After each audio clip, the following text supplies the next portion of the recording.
Som majiteľom firmy, volám sa Ľuboš Buch. Robíme plachtové prepravy, nadrozmerné prepravy.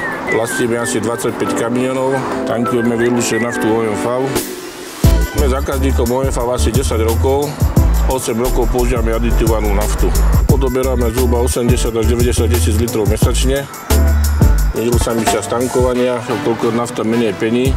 Auta majú lepší výkon a nemáme také servisné náklady na výmenu filtrov, strekovačov ako v minulosti. Máme dobré ohlasy od vodičov.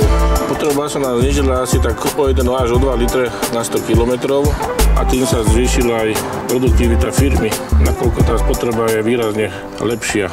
A sme radi za spoluprácu s OMV.